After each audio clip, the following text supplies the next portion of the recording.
1.5 million Americans a year undergo either bypass surgery or stent placement to clear clogged arteries to the heart. The procedures help account for the record.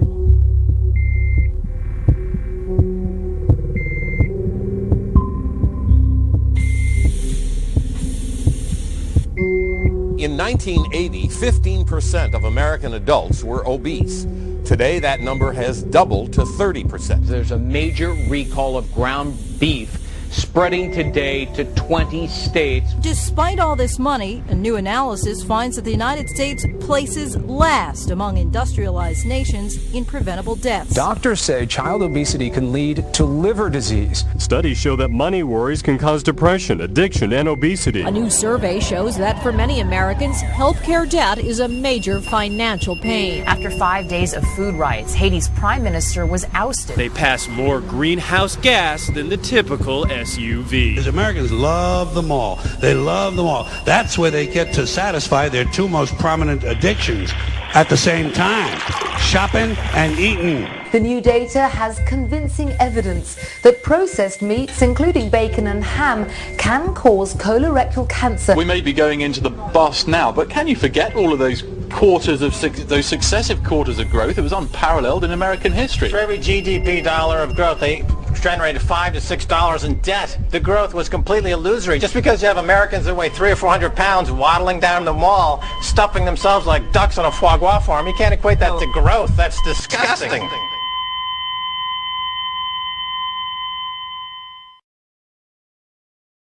Hello, I'm Jay Gordon.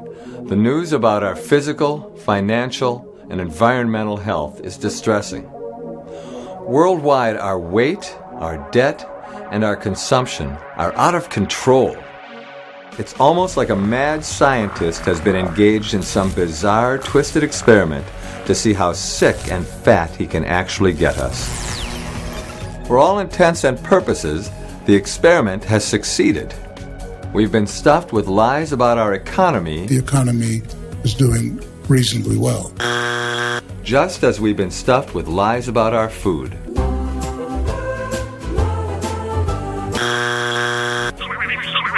Our information is processed for us. Our food is processed for us. We've become processed people. So we have to ask ourselves, how did we get here? And what can we do? Clearly, we're moving less, we're eating more, we're getting much heavier. Plus, the type of foods we're eating has changed dramatically. We're eating foods that are more processed, more refined, and more calorie dense than ever before. A lot of us are still undernourished, despite the fact that we're overfed. I mean, we're eating way more calories than we need, but we're still hungry in a way. Our cells are still craving something because we're not getting the nutrients we need. We're eating so much junk food. When you eat a diet that's so unhealthy, you become a food addict. And it makes the body crave more calories just to feel well.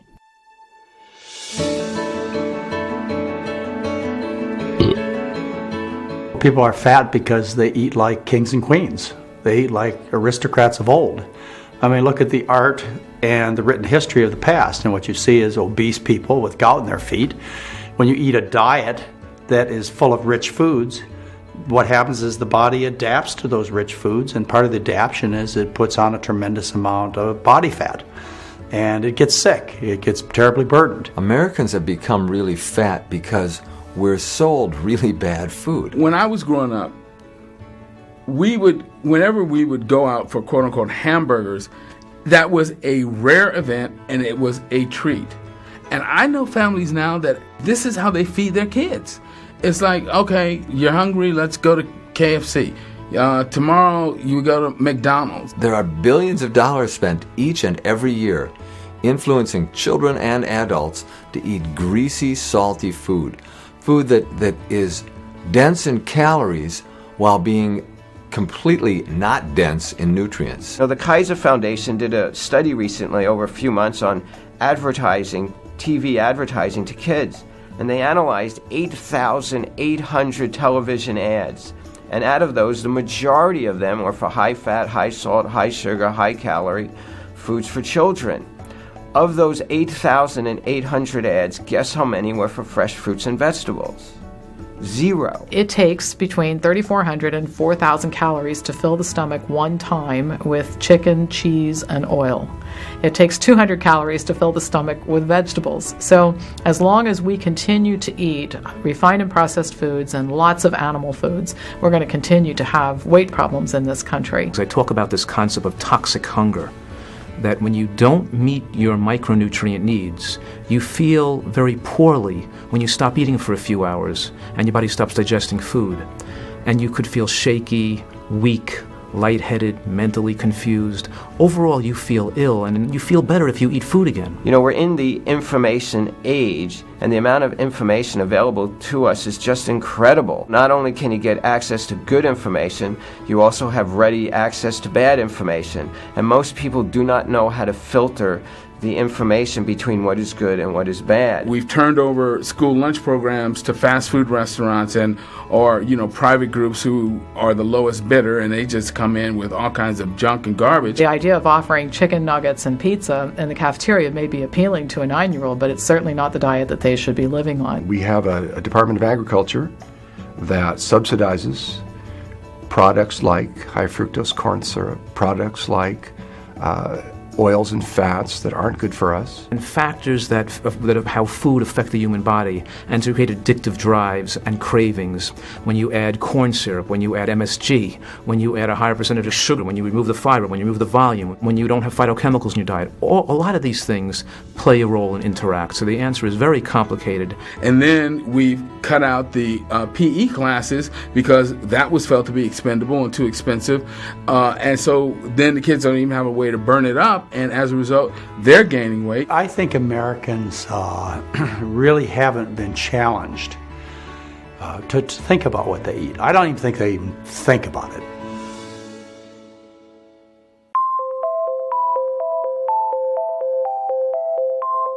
It's a difficult question, especially in a society today where, by the age of 40, autopsy studies show that almost all Americans have developed some form of heart disease. They have atherosclerosis. Health, in my opinion, would be when you wake up in the morning, you don't have aches and pains, and you just absolutely have all this wonderful energy, and you don't have an illness, and you're not popping pills. I used to see health as the opposite of disease, and I don't do that any longer. I think of health as our natural state. Sickness is an abnormal state. The body's intended to be healthy. It's intended to look good, function well, and feel well. If it doesn't, then that's wrong.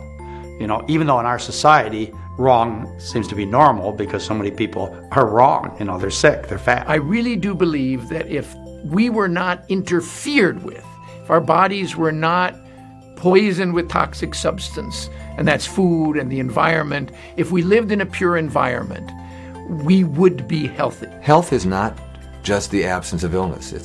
It's the presence of well-being. We have an explosion of high blood pressure, diabetes, heart disease, allergies, autoimmune conditions in this country. And so we can't say that a person with the absence of symptoms who feels well is healthy if we see signs that diseases are developing but haven't yet become symptomatic yet, can we? Could that be good health if you feel well and then develop cancer 5 years from now? Were you really healthy 5 years when you had no symptoms? Health, if I'm correct, health came from the same root words as holy and whole. So to me, it's the whole composition of who I am and the way I exist in this world. If in the year 1900 in America, only 2% of all Americans developed heart attacks and strokes, and today it's 51%, are we healthier today? And it looks as if we're living longer than we did in the 1900s because people aren't dying of these diseases at childbirth. They're not having so many infections in the first year of life. So to me, to be healthy isn't just to eat healthy, but it's to have healthy relationships, healthy interactions with the environment, healthy family, healthy everything. And all of those things then come back to help improve my health too. But the question is, in the last 15 years of life, do we have a healthy life expectancy in this country? How much do people suffer in those last 15 years of life? And the answer to that question is probably more than ever before. That's the definition of health, the ability to engage in life fully, have all the energy you need to do all the things you want to do, and to maintain that until you die, to live until you die, instead of engaging in a gradual process of degeneration starting sometime around when you're 40 or 50 until you're just not functioning anymore.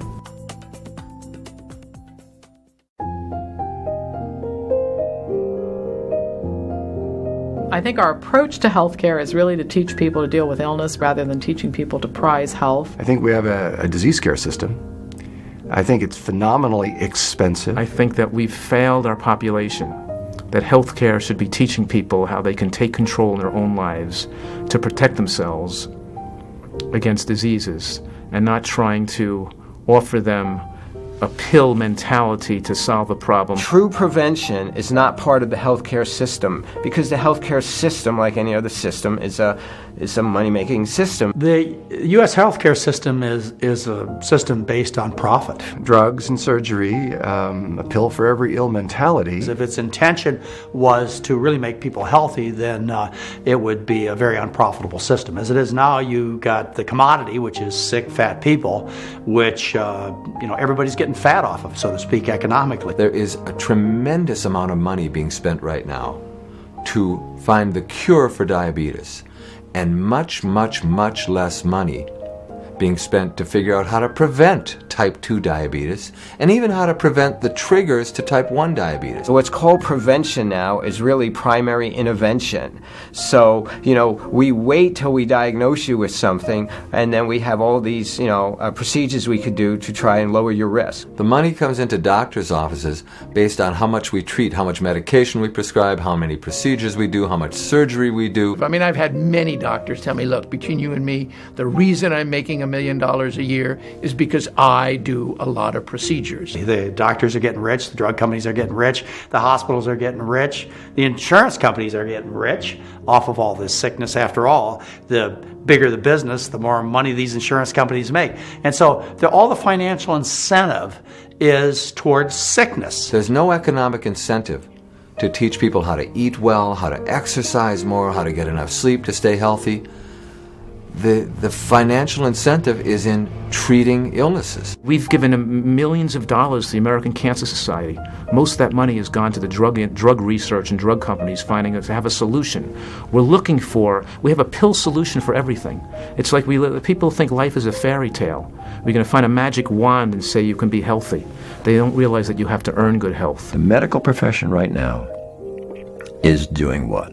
We're feasting on selling disease. And we are so successful on selling sickness that there are not enough dollars in this country to pay for it. I've talked to many cancer doctors, and I said, well, what about diet? Well, yes, of course. What about prevention? Oh, sure. I said, did you learn much about that? No, we didn't. Are you interested? Not really.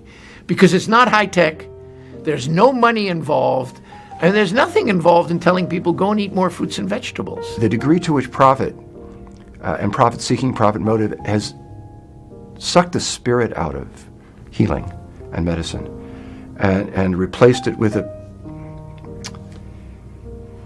something that's unworthy of us as human beings. Healthcare in this country is expensive because we let it be, and we let business control things. If we were just talking about a drug-based business, most of the good drugs are generic, and they're really cheap. Best blood pressure pills there are diuretics that cost, a penny for many pills. Whereas what's sold are the $4 a piece blood pressure pills, which are less effective, which has been proven, less effective and more dangerous. But it's the profit that drives the kind of care that we have. We have this new religion in modern America today, and that religion I call medicology. The belief that our savior is the doctor or the medical profession or the pharmaceutical companies who think that giving us a pill is our answer to a long, healthy life. My wife says, whatever you do, stay out of the hospital under all circumstances, and she's a doctor. To a degree, I think that the medical, governmental, and pharmaceutical complex has failed us. Our educational system has failed us. It hasn't given people the knowledge they've needed to control their health destiny. We want to believe in magic. A true healthcare system would be one that empowered people and gave them the information they needed to take care of themselves. People don't eat vegetables when they're pregnant. Women don't eat vegetables, so instead we tell them to take a folate pill. Right? They don't eat vegetables, so the baby comes out, we give them a shot of vitamin K into the baby's thigh. We've turned everything into a medical solution instead of getting back to the basics of what constitutes a healthy life. If you change the financial incentives in our healthcare system so that good health, good function, and a good diet were the rewards, then we'd see a change in our health overnight.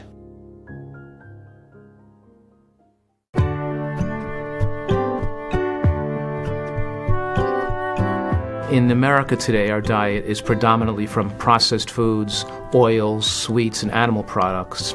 The amount of fruits, vegetables, beans, nuts, and seeds in the American diet is dismally low. The scientific evidence is fairly clear that humans thrive on a plant-based diet that's relatively low in fat, high in fiber. It has a low calorie density, a high nutrient density, and a high satiety. A wide variety of fresh vegetables, green ones, yellow ones, red ones, orange ones, all kinds of colors, and whole grains. Plant-based, whole food, unrefined, unprocessed diet. What I recommend for all the families in my practice, fresh fruits, vegetables, grains, beans, pasta, a little tofu. What are the nations that don't have many of these chronic illnesses that we in the Western world do have? And the diet that seems to do that the safest and the best is a plant-based diet. Any society that we can look at the world over that had long life and a very healthy life expectancy in the most elderly members always had a diet rich in vegetables. Not only do we see populations that eat this type of diet suffering from far less degenerative disease than we suffer from here in the United States, but we see people who are ill reversing their illnesses when they adopt this type of dietary plan. It doesn't include things like high fructose corn syrup. It doesn't include things like hot dogs and hamburgers. It doesn't include things like milkshakes. It's interesting, it doesn't include a lot of things that are standard in the American diet. No diet can be considered healthy unless the vast majority of its calories come from these primary naturally nutrient-rich plant foods. That's going to really save us from these chronic illnesses, the classic example of which, of course, is cardiovascular disease, heart attack, and stroke. That same approach is going to protect us, I'm really quite sure, from Alzheimer's disease and dementia. Most of those diseases of dementia seem to have a very important vascular component as a precursor. People who lived on rice, like the Asians, or sweet potatoes, like the people from New Guinea, or plain potatoes, like the people in the Andes, Peru and Chile, corn for the Indians. It's been a starch-based diet. How are you going to be obese when you're eating a plant-based diet?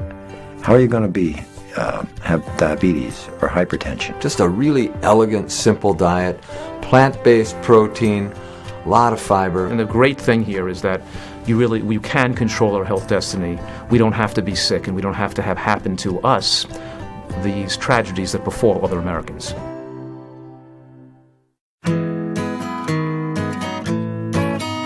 People do not need to eat animals to be healthy. Virtually every nutrient you need you could get on a well-rounded, unprocessed, unrefined plant-based diet. Eating animal products, eating animal protein is one of the unhealthiest ways to eat. What I have seen is that most people, when they stop eating animal products, they feel better and they're healthier.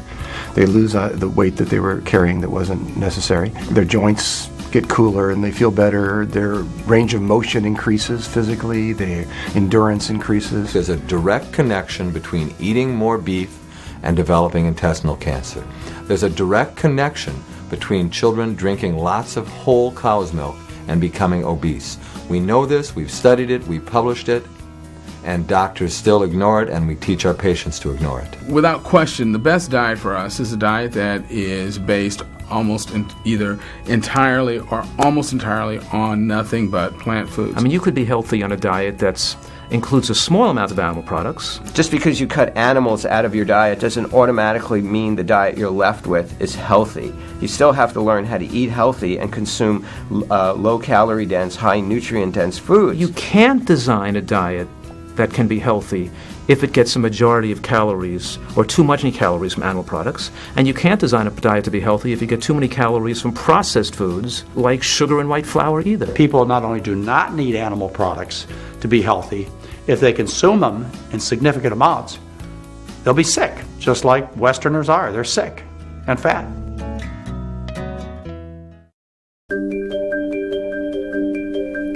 Exercise is crucial for health, and you can watch every morsel you put in your mouth, and if you insist on being a sedentary person, you're going to have health issues. Exercise changes everything. It changes your brain chemistry, it changes the way you digest and metabolize food, it changes the way you feel. This whole idea of being sedentary is a real aberration. It's not natural. And it's strange, and it's very, very unhealthy. If you think about it from an evolutionary standpoint, it wasn't all that long ago that we were hunter-gatherers and cave dwellers, and we burned up an enormous amount of calories every day moving around. So we're simply not adapted to being sedentary people. I tell the patients in my practice, especially the fathers, that you need to get 2 hours of exercise a day, and they laugh at me. Obviously, there are other factors besides diet and nutrition that determine good health. And those other factors may be getting sufficient rest and sleep. We have a chronically sleep-deprived society, and that's not good for our general health. That's well established. We need to exercise regularly. We have a population that's not physically fit, and we develop sarcopenia. In other words, that means our muscles shrink as we get older, predisposing us to bone loss, falling down, breaking our hips, having poor musculoskeletal fitness in later years. As people get into the 30s, 40s, and 50s, if you get 2 hours of exercise each day, you're going to be able to do a lot more with the other 22 hours than you would be with the 24 hours without exercise. Personally, I think anywhere from 30 to 60 minutes a day is more than enough for anybody. But if you look at national recommendations, they originally went from 30 minutes a day, then they went to 60 minutes a day, and now they're upwards of 90 minutes a day in order to maintain and or lose weight. Well, the only reason they've had to increase the exercise guidelines so much is because people are eating so many more calories, and they're trying to offset the extra calories we're all eating. And as far as children are concerned, everybody wants a magic answer. All the best dog trainers know that if you want a healthy, happy, well-behaved dog, exercise the dog an hour, 2 hours a day. If you want happy, healthy children, get them a couple of hours of exercise. It's not as easy as it used to be, where we used to be able to walk out our front door and we'd play kick the can or play tag after dinner. And of course, people don't get enough sunshine. They're afraid of the sun because of the loss of the ozone layer and skin cancer. But skin cancer is also caused by the low nutrients in our diet, which increases our risk of cancer when we do get sun exposure. Exercise plays a huge role in health. Actually, moving is what plays a role in health. It doesn't have to be exercise per se. I hate exercising. I will not exercise. It just so happens, though, that I windsurf for 2 to 3 hours, 2 or 3 times a week, and I'm out there having a good time. And it just happens to give me some physical activity. I've got grandchildren. Every chance I get, which again amounts to 2 or 3 times a week, I'll take the smallest grandchild, throw him in the backpack, and hike up in the mountains for an hour or two. But that's not exercise. To me, that's just fun. The side product is I do work the muscles. If you move, if you dance, if you play tennis, if you swim, if you sing, and you move your whole body as you do so, as you play with your kids, and just be physical. It's important for your immune system. It's important to prevent you from having falls. It's important to prevent you from getting injured. Now we know that it helps your brain. It certainly helps your heart.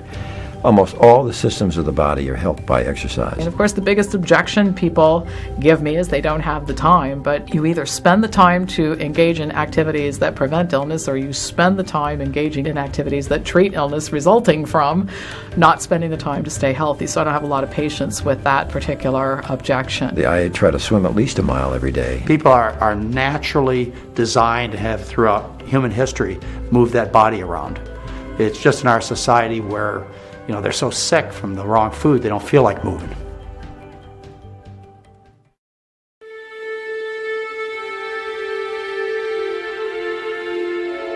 Processed person is someone who has bought into the media hype, the advertising about the usual way, the way that we've always eaten, the way we've always conducted our lives.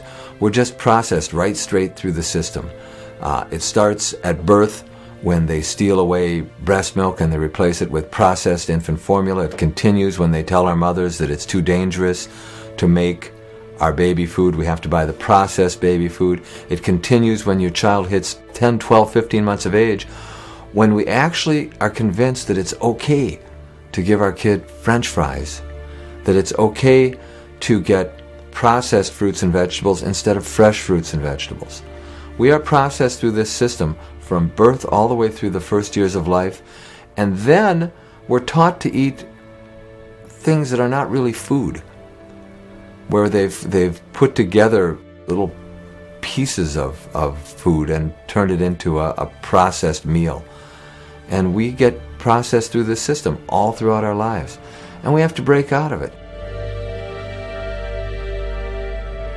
Eat food. Don't eat food-like things. Don't be fooled into eating processed food stuff. Eat food. We're processed people because we let them process us.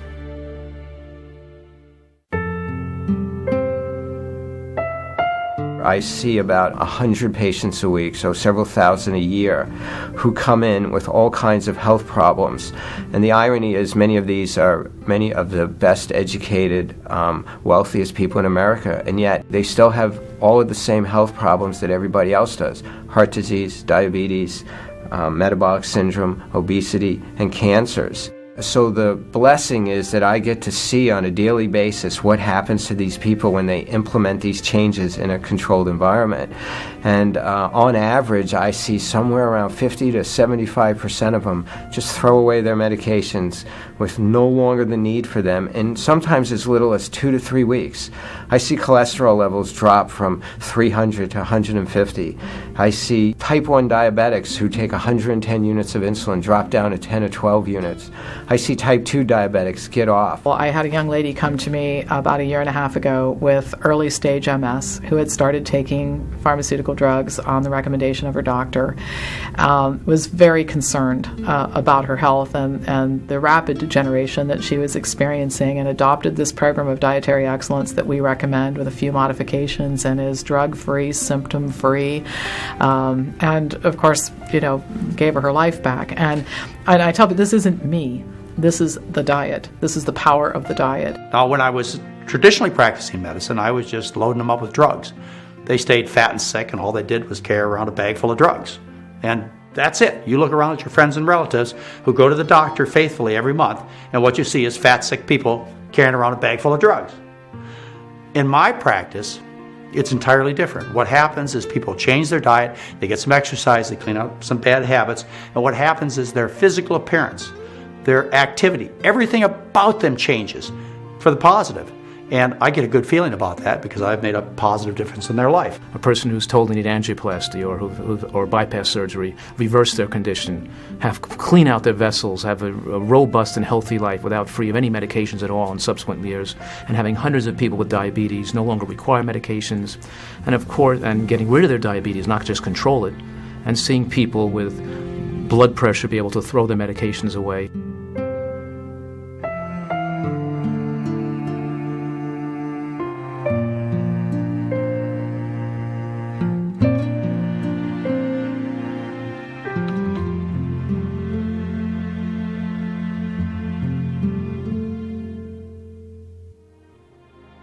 I come into work, many mornings, and there's people who are just waiting at the door to see me because they have seen the first time in decades their numbers on their blood profiles and their risk factors are all in the normal range for the first time ever.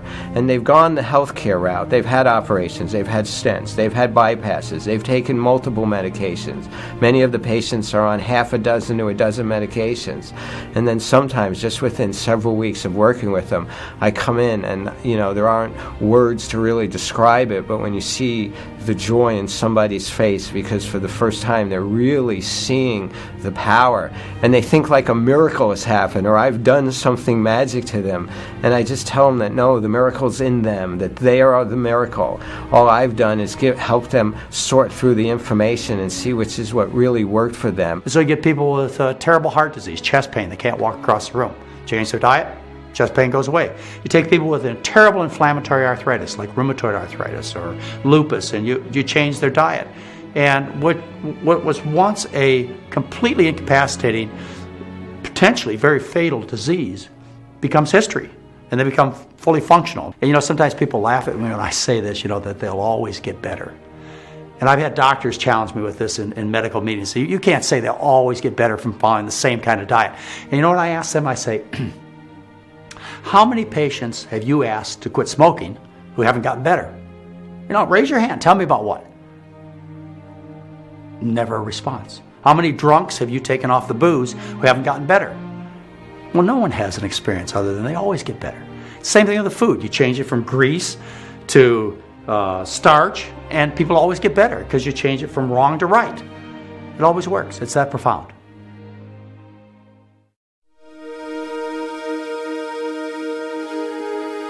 What's going to happen if we don't change in our diet and lifestyle is what is happening today to people who haven't.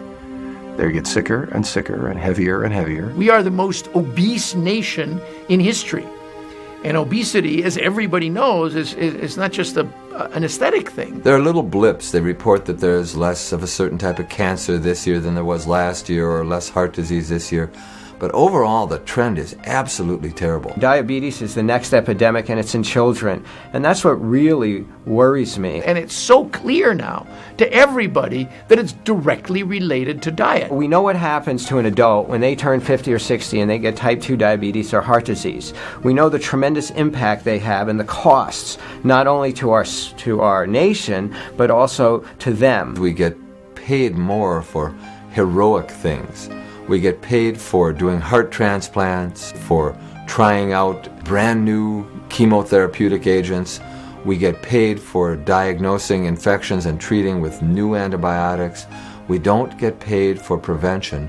We get paid for waiting for people to get sick and then treating them. I know the Center for Disease Control is predicting this is the first generation that's going to dramatically live a shorter lifespan than their parents. Well, we're now seeing diabetes, type 2 diabetes, and heart disease in children under 20 years old. What's going to happen in the next 10 and 20 years when the fallout of those diseases that we used to see in adults that were 60 and 70 is now happening in children who are 30 and 40? We've pretty much come to the conclusion through careful science that the more weight we gain as a child, the younger we die as an adult.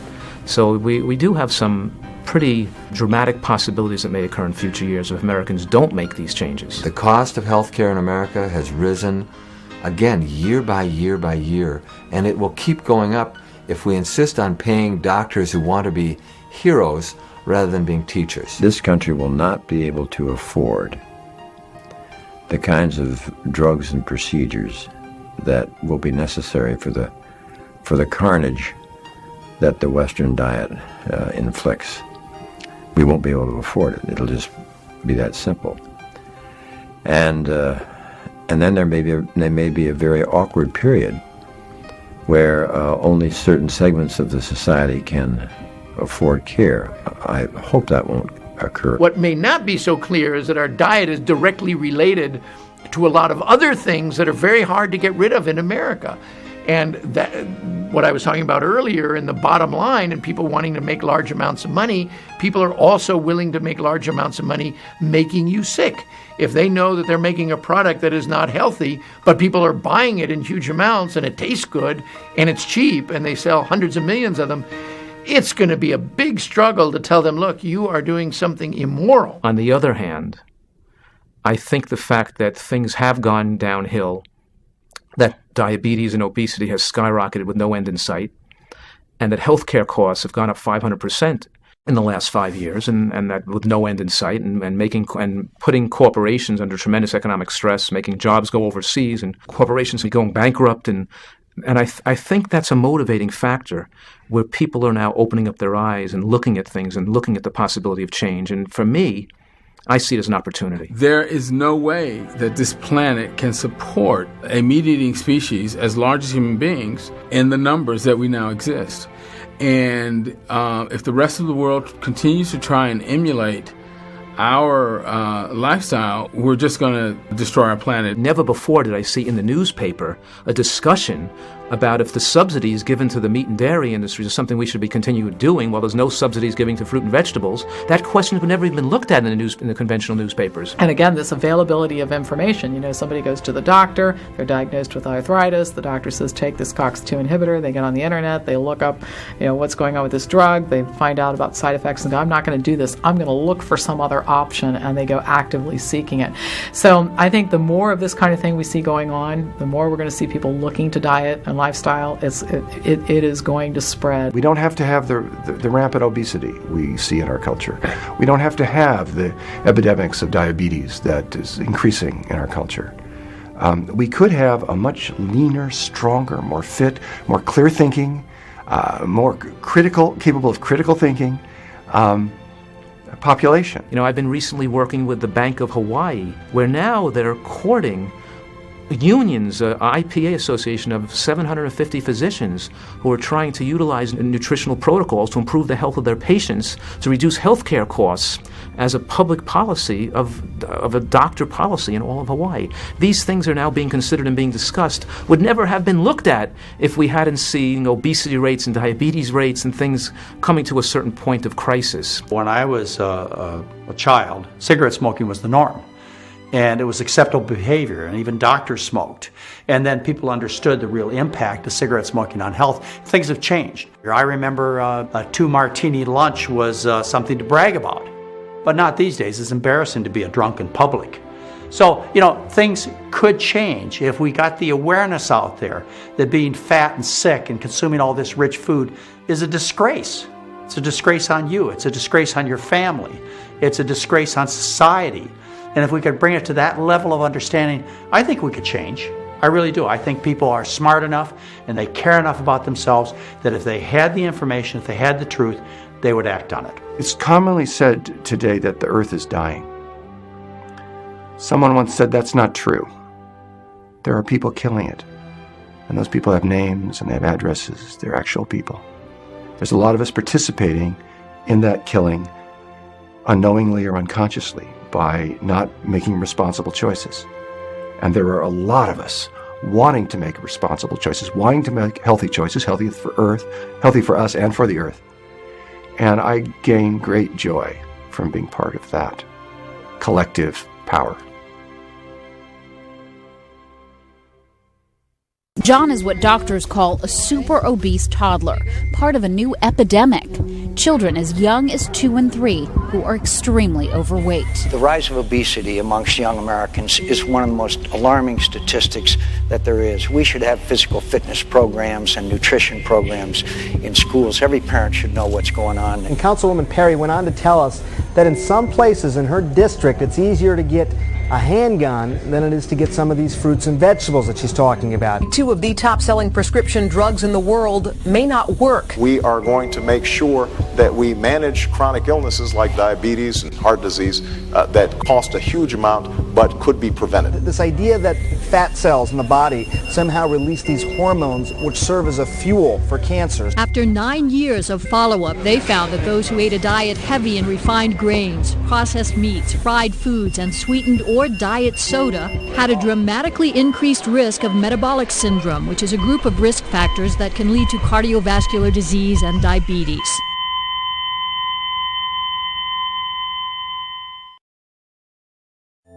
Contrary to what you may have been told, there are bad foods, foods which can produce sickness and misery beyond measure. We have every right to be angry at the madness which brought us to this point. And we have every reason to be hopeful as well. The lives we want to live are right at the tips of our fingers. It's not up to the government, your parents, your favorite restaurant, your supermarket, to make the lifestyle changes critical to good health. It's up to you. Educate yourself. Don't be a processed person.